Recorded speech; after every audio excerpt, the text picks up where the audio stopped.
Hello, hello, hello. Good morning mga Mare. Good morning mga Kalonely. Once again, please do me a favor. Please do subscribe and click our tiny notification bell so that you'll be updated every time we have a new upload videos. Disclaimer din, ang video ito ay para lamang po sa may bukas ang kaisipan at may malawak na pang-unawa. Kung wala po tayo dito, maaari na lamang pong mag-skip at mamili ng mga videos na nararapat po para sa inyo.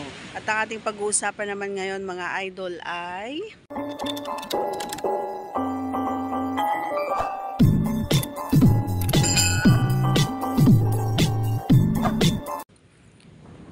hindi daw sila naniniwala na kaya ko ng 5 rounds. Ayan.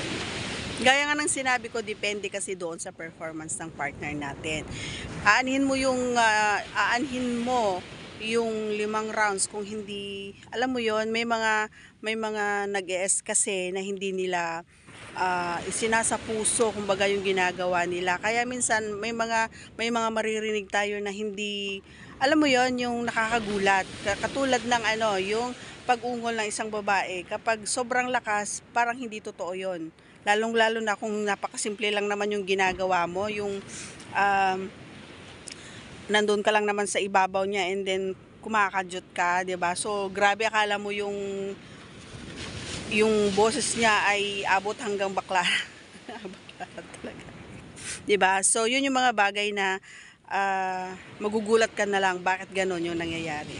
So alam mo kung bakit nakakarami ang isang babae idol? Kasi nga, magaling yung partner niya at nararamdaman niya na yung ginagawa nila ay talaga naman about yung love nila ang isa't isa. 'Di ba? Hindi sapilitan, kumbaga. And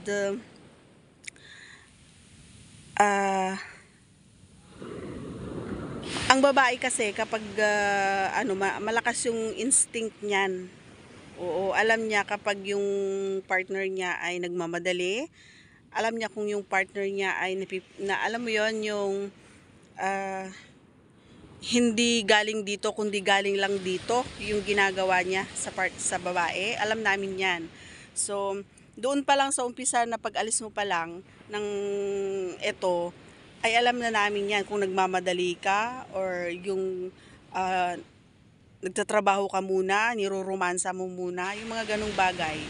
Kaya ang babae nakakarami yan. Pero kapag alam niya na nagmamadali ka, syempre minsan ang babae hindi nakakaisa yan kapag alam niya nagmamadali ka and yung purpose mo ay yung kalibugan mo lang. Totoo yun. Okay? So, ako kahit 5, 10, 15, ganon, kayang-kaya natin yan in 1 round. Basta magaling yung partner ko.